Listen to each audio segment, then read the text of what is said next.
have two topics for us to talk about today. One is helping people overcome sexual shame and guilt.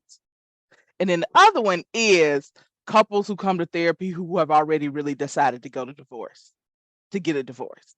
So which one do y'all think is more juicy? Exciting. Which one do you want to talk about today? The divorce one.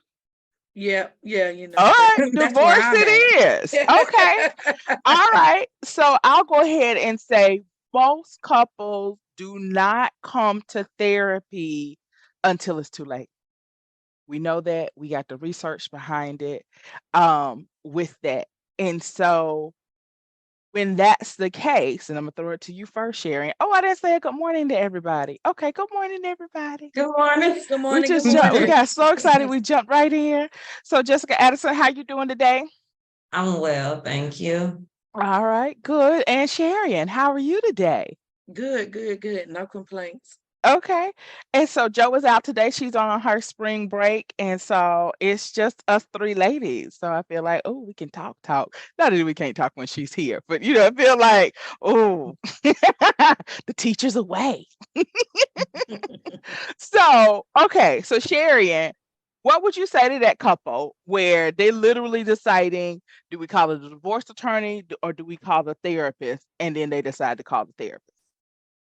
I think that in all situations, that's safe, meaning free of domestic violence and serious things like that.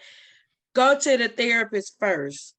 Because even if you still decide to call a divorce attorney, maybe we can teach you and you can learn some tools to go through that process without a lot of fighting and anger.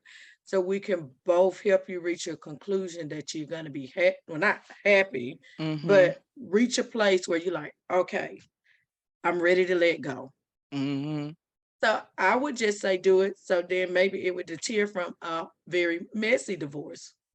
Oh, very good point. All right. Yeah. Jessica Addison, what would you say to that couple who's deciding, do I call the attorney? Do I call the therapist? The same thing that Sharian said, because you need those tools to have some type of clean and clear mediation. Because sometimes some states want you to have that mediation before you get divorced anyway. Yeah. So you still need to know how to communicate because there might be things like children or properties or businesses involved where you need to know, how am I still going to be in this business relationship? And if so, what tools do I need to still have that can separate the personal from the business? So it's not all about the relationship and the romanticized version of it. It's the communication and the partnership that needs to be settled and know how to be worked through. That is so good. And I think what's coming up for me is because I've had couples and it's just like, oh, okay. Y'all are really contemplating divorce. So oftentimes when I'm feeling that in the first session, I'll ask them on a scale of 1 to 10. What 10 is, you already called the divorce attorney yesterday. That's 10. And 1 being the day you got married, where are you on the spectrum? And so often clients will say 6, 7, 8 with that. And so we kind of know this is what we're working against from the beginning. And so it's always nice when clients are truthful with that. But what I've discovered is when we get in there and start doing the work, even if we don't completely repair the marriage, we still will help the clients gain clarity about their partner and their partner's motives. Like there's a story that couples will start to develop about their partner. They know they only do that because they blah, blah, blah. They intentionally doing that. They know that it gets on my nerves and they keep doing it every time. And they kind of almost start to dehumanize them, depersonalize them. And so that's where I've seen therapy do the most good to when the therapist is going to be like, okay, but do you really, come on. They don't like, they just woke up and was like, I hate you and I'm going to make your day terrible on purpose. What if we, sometimes just introducing the concept of the story in my head is. And so that's the concept I try to help a lot of my couples start to identify what's the story in my head. Because if I can change the story in my head, or just even if before we change it, create enough space to ask questions, could there be another story? Could there be another reason that the door slammed, as opposed to they were trying to wake me up out of a deep sleep on purpose? They slammed the door on purpose. Just could there be another story? And like I know I've slammed the door on accident before. Either I was trying to do too much, probably, and couldn't get the right thing. And so just introducing that concept will help couples just come out as friends on the other end. If even if we don't repair the marriage, but there are also times when we repair the marriage. Because sometimes couples therapy, and I have a couple of couples who have said this, the conversations inside this room are different. We couldn't have had this conversation at home. Like we because I do have a couple of clients, and I've said to them, I don't know why you come to therapy, because y'all having great conversations. And they say, yeah, but we couldn't do this at home. Like it just doesn't work at home. So yeah. Okay. What are y'all thinking? What's coming up for you guys?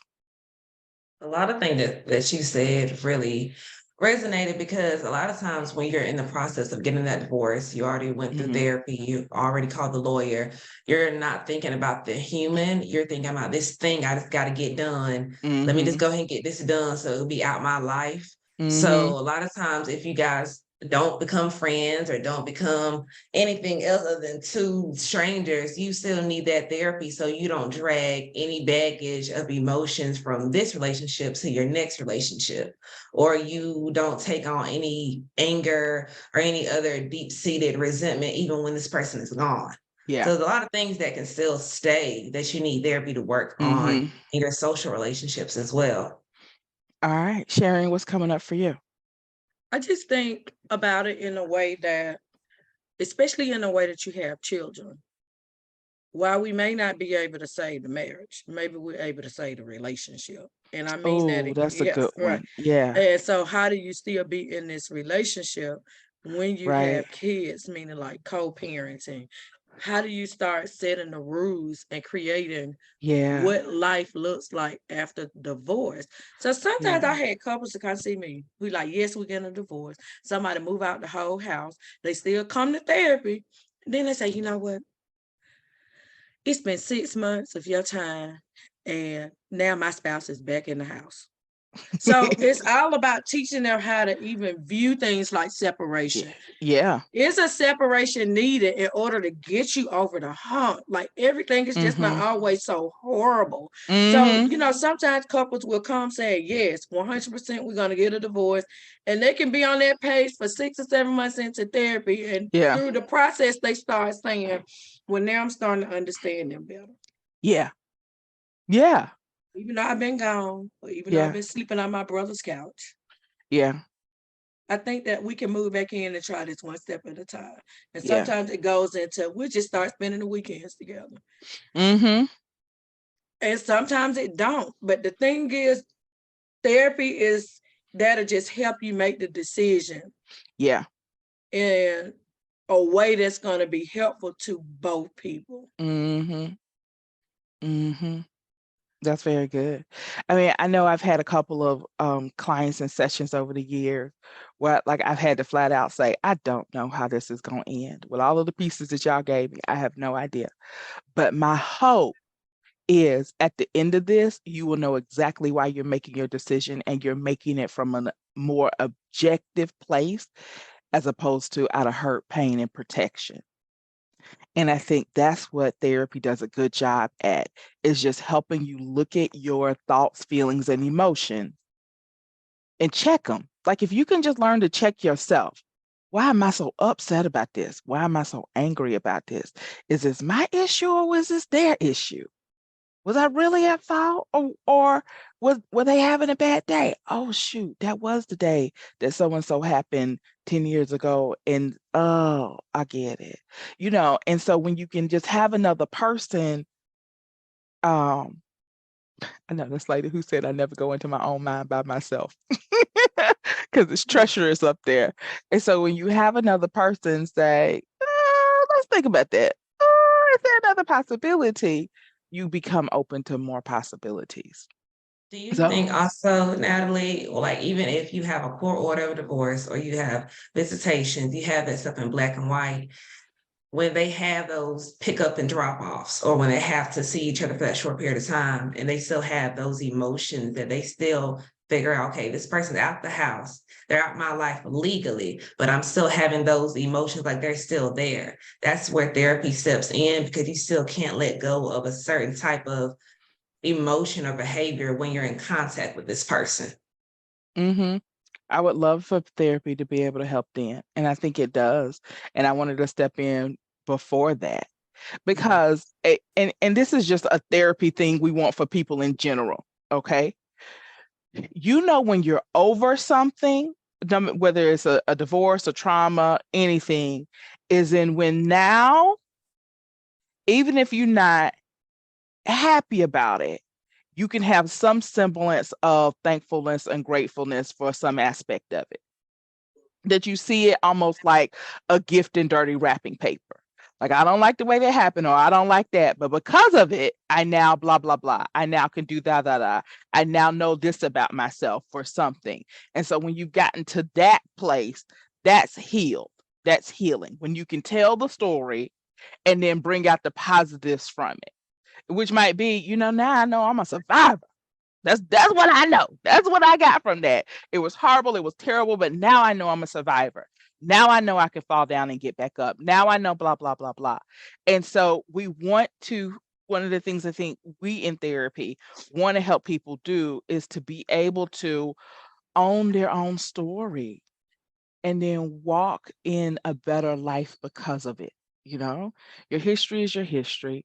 This is life. We can't keep you from falling down. We can't keep you from getting hurt. We can't keep you from getting from bad things happening. And I think that's one of the hard things in life is that bad things happen to good people with that, because it doesn't seem fair.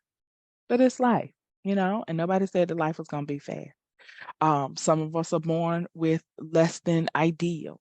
A lot of us are born with less than ideal. A lot of us have some really hard things to go through in life. And so when you can get to it though and say, okay, everything is gonna make me stronger. I can figure it out. I can have a sense of gratitude because somebody always has it worse than you has with that. Then that's the point of healing. And that's what I hope therapy can get you to I with have a that. lot of clients as well. They come in a certain relationship status, and then when they come back and see me, they're done. And then when they come back, they say, "Oh, I got something to tell you," and they then got back with the person. I'm like, Yeah. take a deep breath, like I'm that mom who's going to be disappointed. This is your safe space. Whatever you decide to do, as long Yeah. as you own up to it, like you said, that journey of what are Mhm. we going to learn in this transition? What are we learning in that? That's fine. I'm here to walk with Mhm. you through everything. So never feel ashamed when you come to therapy that, well, I Yeah. know I told her this last week, but I got to break Mhm. it to her. I'm back with so and so again. Yeah. That's your business. Go ahead. And I think that I think people actually don't think about that. And even though we are specifically Sherry and halfway me because I'm an MFT and an LPC, but the I think sometimes the thought is going to a marriage and family therapy has to mean that the marriage is going to work or they're going to make the marriage work at all costs. And that's not it. If it's at the cost of a person, no, no. Like we're not trying to make it work at all costs when it's going to hurt somebody or it's damaging or when it's detrimental. Our hope is that we could keep the marriage together. Like we have a whole master's degree, right? We tried to do that. We're practicing a craft, but we never want to do that at the detriment of a person with that. And so please know that because I know throughout the years I've had a couple of clients who were concerned and that like, oh, this therapist is going to make me stay married to the person. A, we can't make you do nothing. And B, I think a good therapist is going to open that up for you to speak, to make sure you have a voice, to make sure you're saying what you need to say. And definitely, some people have been drugged into therapy by their partners for the therapist to fix them. Um, we're not doing that. And I tell my client, I try to say this, I don't know if I say it to all my clients, but I honest to God believe people are equally dysfunctional or equally functional with that. And so even though one person is pointing to the other person, it's all them, them, them, them, them. As a therapist, I know, no, it takes two to tango. So they doing some things and you were doing some things. And your power is to work on what you're doing with that. If you can understand what you're doing, why you're doing it, and then do it differently, then they'll change. A marriage, a family, any is a system that's together. And so if one person starts changing, then the other person will start changing as well in reaction. And that's what I want more people to know, how much power and efficacy you have over your own self in the relationship with that. Okay, Sharon, what you thinking? Okay, so I want to address this because I also believe, just like you said, it takes two to dance. You take two. But some people suffer with that when it's infidelity. Yeah, that's true. And some people suffer with believing that when it's very like, really, it's my fault too. Especially if you deal with a person that got Ooh. anxiety, if you deal with a person that may have a diagnosis, whether it's Mhm. mild, then they're like, it can't be my fault because they're cheating, or it can't be my fault because they're depressed, or they're anxious, or something like that. And so then you have to figure out an approach to figure out how the infidelity started in the marriage. Why'd you decide to stay?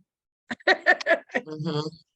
Right? Right. So Yeah. it's still taking two, right? Yeah. And it's not that you can do anything to make a person cheat, but it's just the Correct. simple fact that what was your part in this dance, and Yeah. staying can be a part that you have in the dance. So I'm not saying, if anybody hearing this, I'm not saying pack up your bags and go. What I'm saying is Right. get you a therapist. So you Right. can Yeah, and I'll acknowledge, I think there definitely have been some people who they were doing everything right and their partner still cheated.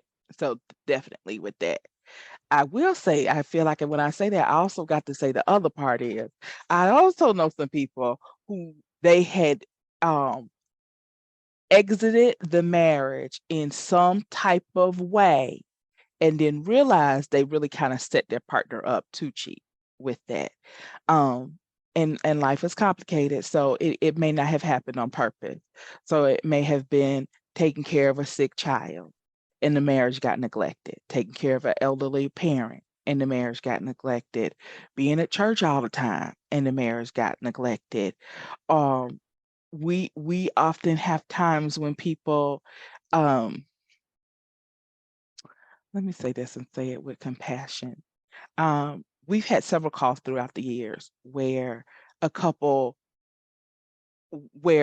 in this particular case that I'm thinking of, where the couple's like, we're getting a divorce, and the guy's like, I'm out, and he's saying something to the extent of, I love you, I love the life that we've built together, but I'm not willing to live in a sexless marriage.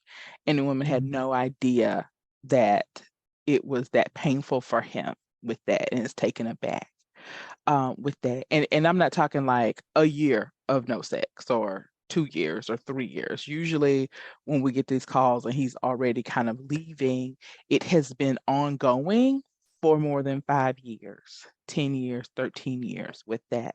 And so I just, if anybody's hearing this, I want you to pay attention and make sure you're checking in with your partner on, is this marriage still working for you? Is it feeling good? What do we need to be working on? What do you need more of? This is what I need more of.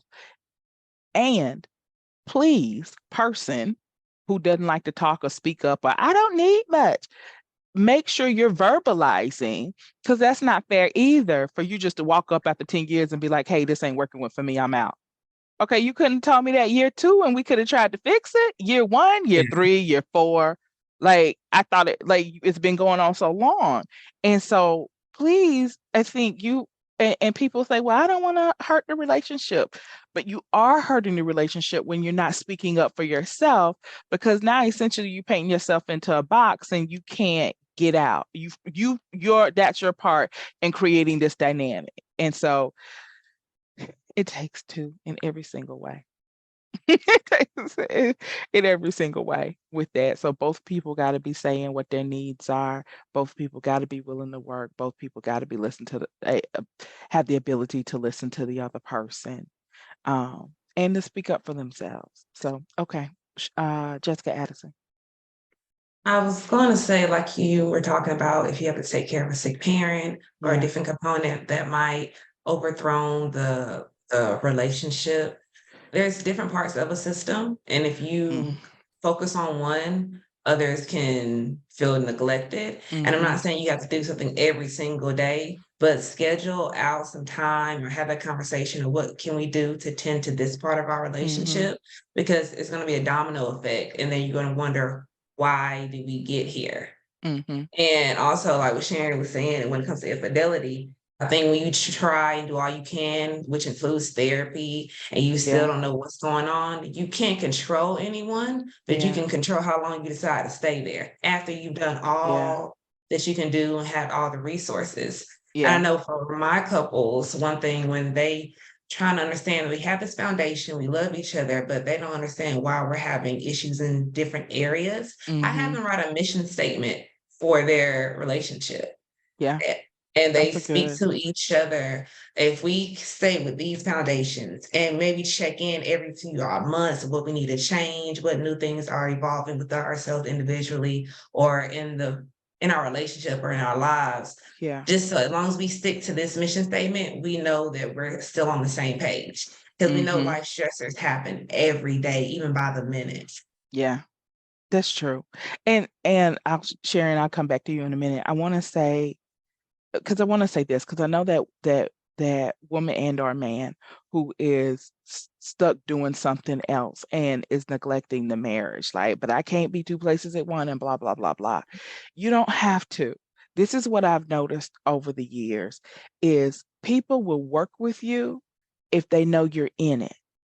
And so you may not be able to leave the dying person's bedside to go have a romantic night with your partner. You may not be able to do that. Most people understand that though. You're gonna get one or two who don't, but most people understand that though. So if you at least make a phone call, hey, I'm at the hospital, but I haven't forgotten about you. Like as soon as this can get clear up, it's gonna be me and you.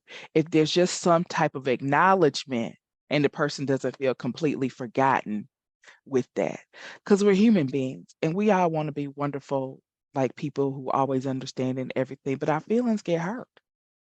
Our feelings get hurt, especially if there have been any other things in the relationship that maybe happened or hadn't gotten repaired before we go into a really hard time. And so if you can just reach out, hey, I miss you. Hey, we're going to get back to this. Hey, whatever, that will go a long, long way. It's when people don't say anything. Because when nothing is said, then we're left in our own heads with our own story and we ain't got nothing, Well, they never made me a priority. They never cared about me anyway. And this is just their excuse to stay away from the house or stay away from me or blah, blah, blah, blah. So, okay. All right, Sharon, you got the last 4 minutes. Take us on home. Okay. So as both of you were talking, I was just thinking about something that I often ask a lot of my clients that's coming in for infidelity. And I know y'all gonna be like, duh, yeah, that's the obvious. But I always just ask them to think about it. Are you experiencing the hurt and pain because you agreed to be in a monogamous relationship? So it's almost like being able to understand what the source of your hurt and pain is. Is this based off the agreement of monogamy? And then some would be like, I don't really give a dang that this happened. But what I do care about is that they lied about it. Yeah. I do care that they're still lying about it. Yeah. Because ain't nobody perfect. Right. So then it starts a process of them really even being able to access what about this affair is upsetting you. Right. So I have both men and women that seemed to be more flexible with the idea that, okay, they stepped out, because I understand what our marriage was like during this time. Understand what I might have been going through. I might understand it. But the problem now becomes you won't admit it. And sometimes it's the continuation of the Right. relationship that's causing more problems than the That is actual true. That's true. action. And That's so true. if I can understand how to trust you, then we can move forward. But the fact Mhm. that you continue to deny or continue to just blame me Mhm. causes me the anxiety of not being, Yeah. because you stunt their process to heal. You stunt Right. their process to Yeah. forgiveness Mhm. because of the lack of honesty or the lack to be transparent and really Yeah. be communicating about this without saying this is all my fault because you chose to step outside the marriage. So especially the monogamy question, they say you're not sharing. Now that you asked that, I probably wouldn't mind if my husband went on a little field trip about twice a year. I just need to know, he just need to be honest, because I know I Yeah. can't give him, sometimes it's the type of kink, Mhm. That's a very or real one. right, Very or the real one. type of sex that he just needs. And I understand that Mhm. he or she really needs this type of kink. And Yeah. this is a type of kink Mhm. that I'm not giving. I ain't no way I'm gonna let you do this. So if you need 2 or 3 field trips out the year, that's fine. But it needs to end there. So they say the problem is I don't need them communicating with this person outside these field trips. So basically, I'm giving you permission to do something physical, but not to emotionally attach with that. Right. Yeah. Right. That's that mono poly relationship, which is very common in the poly world, that one person is monogamous, the other one's poly because they have a kink or desire that they're not with. But if you want to go ahead and do that, go ahead. Just let me be in the loop of everything. So Yeah. that's a real thing. Yeah, it is. All right, ladies. People are I have a definitely 10 becoming o'clock. more open and flexible. I'm Yeah, sorry now. Sherry, and you probably got a 10 o'clock because you already at the office with that. So, all right. I think that's it for today. I'm gonna let that be our last thoughts. I think we said some hard things today. And so feel free to email us. Feel free to come in for a session and say, I really didn't like that. And this is why. With that, we're open to hearing all about it. And if y'all have any questions for us, feel free to email us at info@atlcouncil.com, info@atlcouncil.com, and Joe will get us the information. All right, ladies, y'all have a wonderful day. Okay, bye-bye. All right, bye. I hope you enjoyed our content today. We are here at Atlanta Sex Therapy to serve. If you did like our content, please like, subscribe, and share it with a friend. Also, click the little bell so you can get notifications when we put new videos out. People don't know what sex therapists do, and we're trying to get the information out there and spread the word. So I'm going to ask you to send this to 3 people, because you never know who may be in need of more good information about sex. Thank you, and just have a wonderful day in life.